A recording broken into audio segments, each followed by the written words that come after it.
नमोस्तु महाराज श्री जी, हमें गलती करते हुए समय ये एहसास क्यों नहीं होता है कि हम गलती कर रहे हैं, पर गलती होने के पश्चात हमें उस गलती का पश्चाताप करते हैं। तो महाराज श्री जी, हम ऐसा क्या करें कि हमसे कभी कोई गलती ना हो।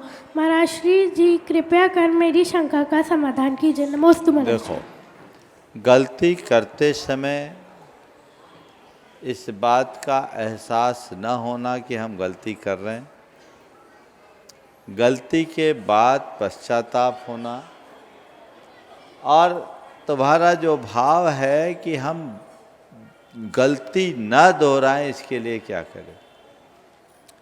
पहले समझो, ज़्यादातर जो हम गलती करते हैं, हमारी गलतियां संस्कारवश ज़्यादा होती है, वो अबुद्धिपूर्वक होने वाली गलती है।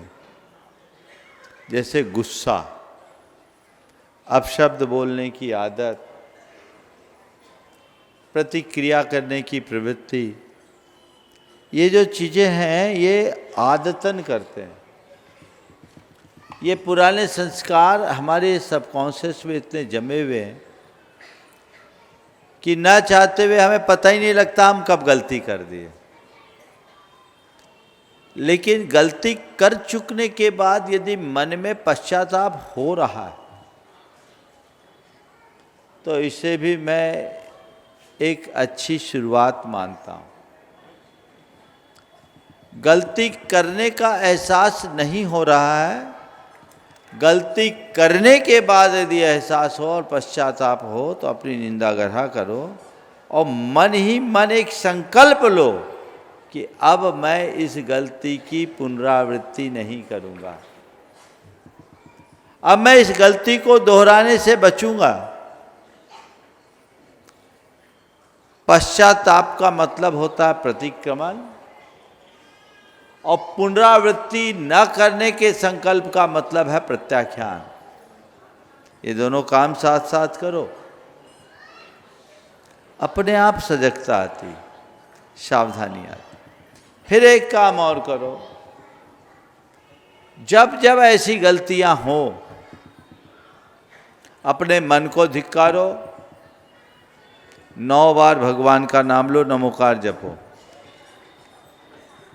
उसमें भी नहीं हो तो कोई पेनाल्टी लगाओ। ये पेनाल्टी अवेयर करेगी। इस अवेयरनेस से आप गलती की पुनरावृत्ति से बच पाओगे। समझ गए? एक व्यक्ति के मुख से बड़ी अपशब्द निकलते थे, और एक रोज मेरे पास बैठे बैठे उसके मुख से अपशब्द निकल गया।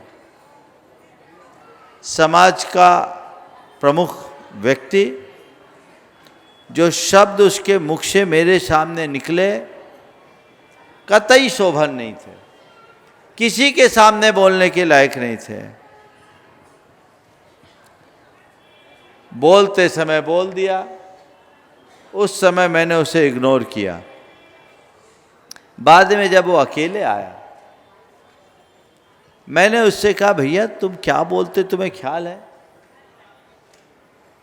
उसने मेरे सामने कान पकड़े, हाथ जोड़े, महाराज मैं बहुत शर्मिंदा हूँ कि आपके सामने मेरे मुख से ऐसे शब्द निकल गए, पर मैं क्या करूँ, मैं ठेला वाला हूँ। बुंदेलखंड में ठेला गाड़ी चलाने को, ट्रक ऑनर को ठेला वाले बोलते हैं। महाराज हम तो ठहरे ठेला वाले, ड्राइवरों क्लीनरों को रोज गालियां देते देते हमारी जबान पर गाली बैठ गई। अब हमारी आदत बन गई। आप तो हमें रास्ता बताओ कि हम इससे बचे। मैंने कहा, ये बताओ तुम मन से इससे बचना चाहते हो? बोले बचना चाहता हूं। हमने कहा एक काम करो, रोज एक वाक्य का प्रयोग करो, मुझे सही बोलना है, सुंदर बोलना है। बार बार दोहराओ, मुझे सही बोलना है, सुंदर बोलना है, सही बोलना है, सुंदर बोलना है। और फिर मैंने उससे कहा कि जब तुम्हें ऐसा लगे कि मुख से अपशब्द निकला,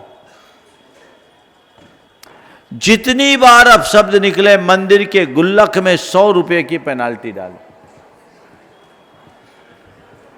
जितनी बार अपशब्द निकले तुम्हें पता लगे 100 रुपये की पेनाल्टी डालो। वो आदमी मेरे पास आया, हफ्ता भर बाद बोला, महाराज पहले दिन 1700 की पेनाल्टी लगी, दूसरे दिन 1200 की, फिर 500 की, उसके बाद 400 की, उसके दूसरे दिन भी 400 की। महाराज कल 100 रुपये की पेनाल्टी लगी। आज अभी आया हूं, सुबह से शाम हो गई, 1 रुपये की भी पेनाल्टी नहीं। हमने ग्रेजुअली घट रही है ना। हमने कहा गलती हमसे हो गई, 1000 की कराते तो जल्दी निपट जाते। तो ये एक तरीका है। आप अपनी चित्त वृत्तियों के प्रति जब तक जागरूक नहीं बनेंगे तब तक आपका जीवन नहीं सुधर सकता। इसलिए अपने जीवन को सुधारने के लिए हमें अपने अंदर अवेयरनेस लाना जरूरी। चलिए।